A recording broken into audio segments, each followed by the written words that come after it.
I'm all for justice, but we need real justice, not virtual signaling. Welcome back to Trad Trans Rants by TaraElla. Right now, I'm very frustrated.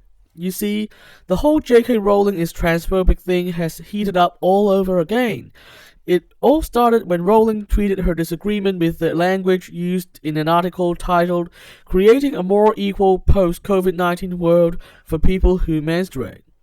Obviously, Rowling disagrees with the usage of people who menstruate and would prefer the use of just women instead. That opinion, as you may expect, attracted severe backlash in the echo chamber that is Twitter. Rowling then went on to post a few more tweets like these ones.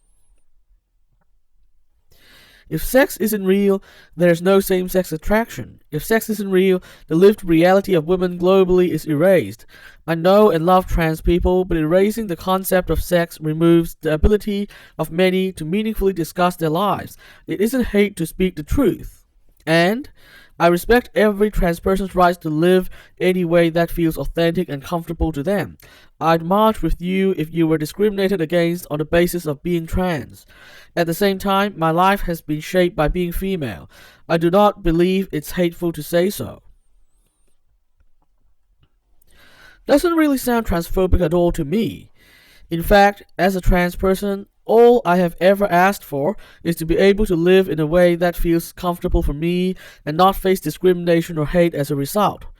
If Rowling supports my right to do all this, then I feel she really has my back.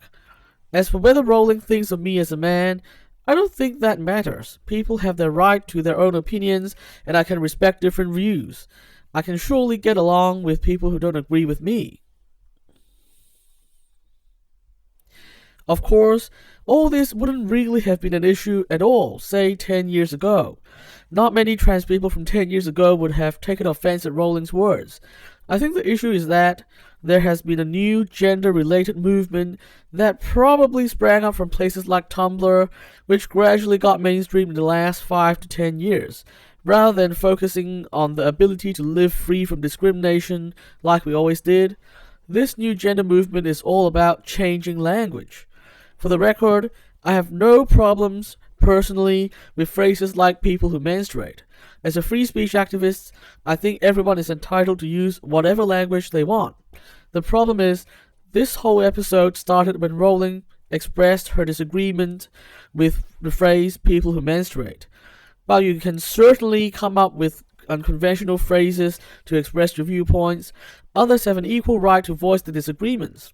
I think Rowling is fed up with the idea that to simply dissent to the new language is equivalent to transphobia, and on this point, I am fully with her. I think it's time the trans rights movement stopped caring about language and started caring about more bread and butter issues like employment, housing, and healthcare. After all, only the privileged can afford to care about language. For the rest of us, it's always the bread and butter issues that must take priority.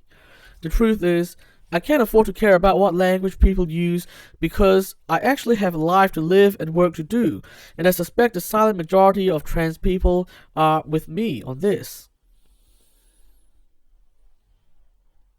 As for people like Rowling, they are actually trying to participate in the trans rights conversation, and I think it's a mistake for the radical activists to push them away.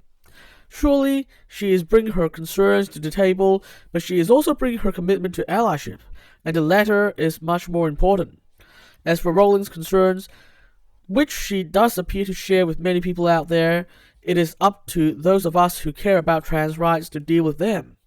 I think we should let everyone voice their concerns about any trans rights proposal, as long as they are doing so in good faith, so we can work through them and come up with solutions that address the concerns of everyone. As with all social change, there are a diverse number of stakeholders we need to communicate with and compromise with in order to make it work.